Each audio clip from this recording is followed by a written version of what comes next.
Okay, so today I watched my first episode of the Joe and Jada podcast. As expected, I was disappointed, but surprisingly, I was more disappointed in Jadakiss than Fat Joe. Of course, Fat Joe was capping, but Jadakiss has absolutely no accountability. But the chances are we'll be murdered in Yonkers or in the Bronx before Compton or Chicago or something like that. It's always where you from, where people think they know you that much and they got the real jealousy and envy. You see Nipsey Hussle, the guy who killed him, he's in pictures standing behind Nipsey Hussle. We could do that with all of hip hop. Jam Master Jay was set up by his own friends, right? So what is it that where you from? And we go, you represent Yonkers across the world. I represent the Bronx to the moon. Why is it they want to kill me in the Bronx more than anywhere else? Why they want to do it to you? Where you from? I think throughout all the hate you can receive is nothing more than where you came from. You know what I mean? As much as they love you, they hate you, I think, 10 times more. Because they feel like they really know you, opposed to other demographics of the world. You know what I mean? There's dudes in the BX that's like, I know that nigga before you when he was just regular Joey, or whatever it is. And then that sets in, and it turns into a thing that keeps growing. It's like a hate cancer, and then it spreads, and then you know what I mean? And then I know what it is, because as much as they see people happy for you, that shit makes the hate cancer spread even more. And then they're able to spread it to some other dudes that feel like that, and then it stays crazy. Okay, so I felt like Fat Joe asked a good question right there. That was a very valid question due to the amount of, unalivings we've had to our hip hop artists and stars over the years. Great question. Not a Fat Joe fan, but credit where it's due. Great question. Jadakiss dropped the ball.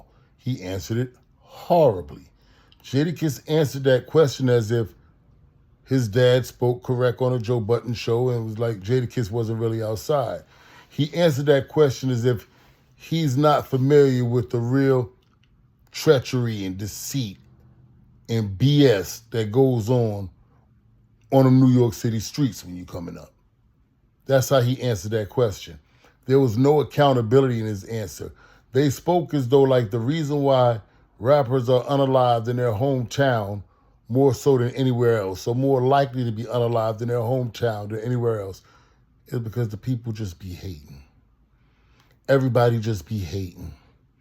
Everybody just be wishing it was them who blew up instead of you.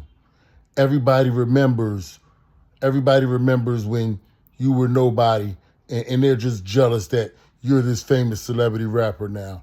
That is the dumbest answer that you could have possibly gave to that question, respectfully, Jadakiss. And I say that because it's an important question. Your answer held no accountability. The reason a rapper is more than likely to get unalived in his own town than anywhere else is because that's where he did all of his dirt at. Everybody ain't hating. Nah, everybody ain't. See, Fat Joe, the Don Cargetina, you don't get to become the Don unless you step on some toes. We talking about a guy like Fat Joe who robbed 70 people in his school at one time. And he made some of the robbery victims carry coats, their own coat that he robbed from them with other people's coats and stuff to wherever he took his loot.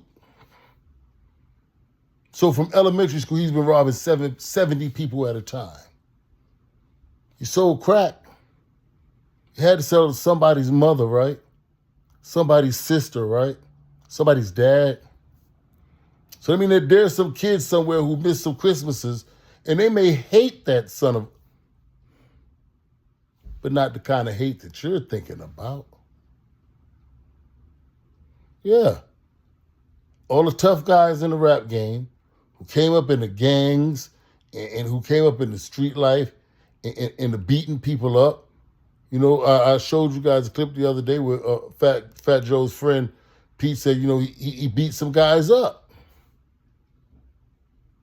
In your rise to fame, when you're in the early stages and you made a little name for yourself, but you haven't got out the hood yet, and you're that hood celebrity, that's usually when you're piping everybody's girl.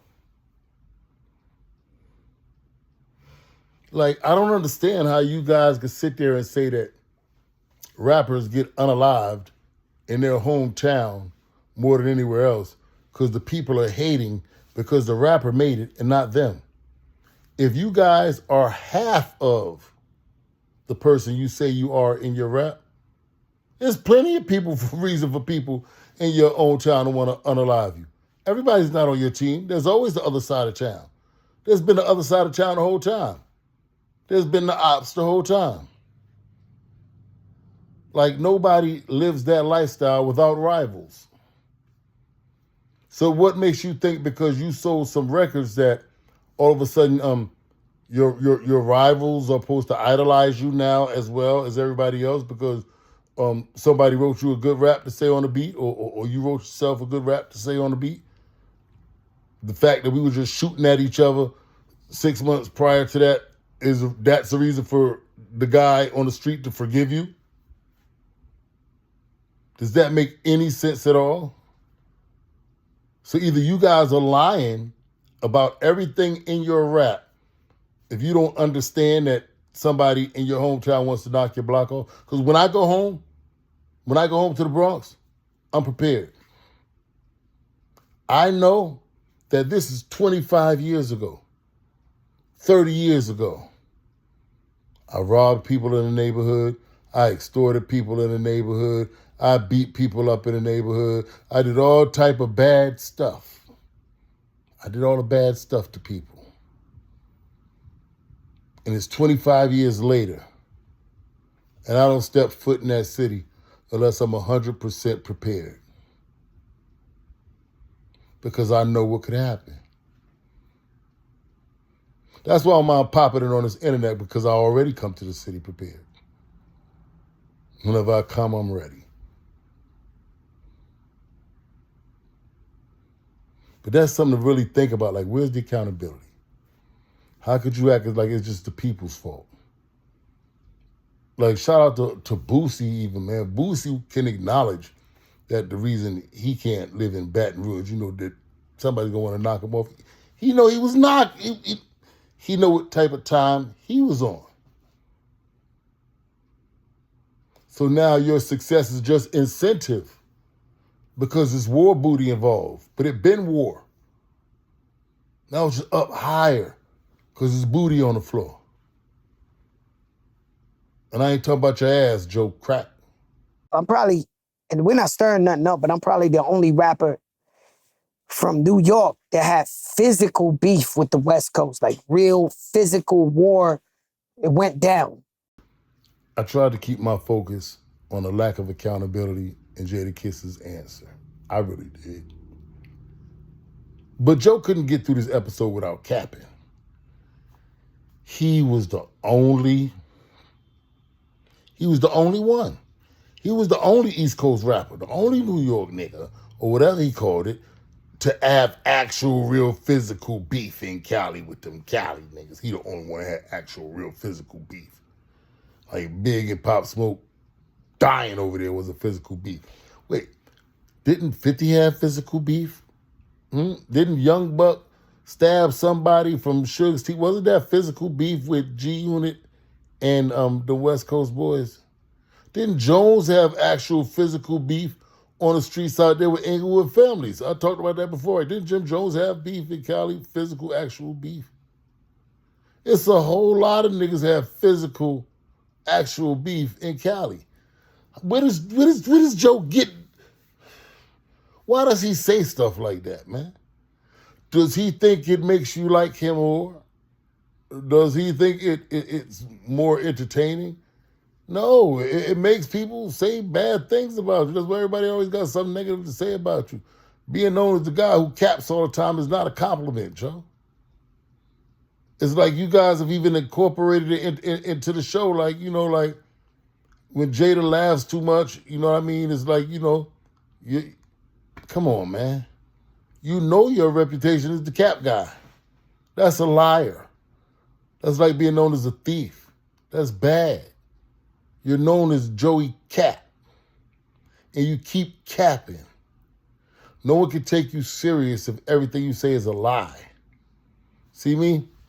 I might come up here and make a mistake. I might come up here rushing to report on the story and try to get it up early and not have did all my homework, and it might turn out to be false. But guess what? There was no deceit in my intentions. I was rushing. I didn't fact check, go through all my references correctly, and I said something incorrect, or I put a story up that was halfway, whatever the case may be. But I'm not going to come up here and outright lie to you. Just lie to you. I tell you, I was in prison for 11 years, knowing I came home on parole and kept doing drugs and going back and coming home and going back, and I did 11 years on an installation plan. No. If I say I did 11 years, that means I went in there April 2002, and I didn't get out the damn halfway house till June 2013. That's what I mean by 11 years. I didn't see the street until 2013 when I got to the halfway house. That's when I saw the street for the first time since 2002. I miss Get Rich or Die Trying, all of that, the whole era. I missed the G-Unit era. I missed the Dipset era. I missed all that.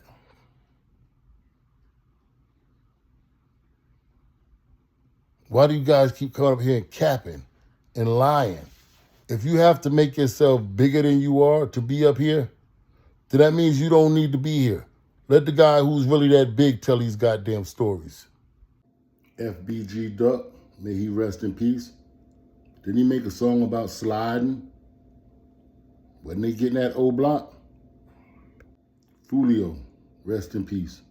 Wasn't he sliding on everybody in Jacksonville? How about Trouble down in Atlanta?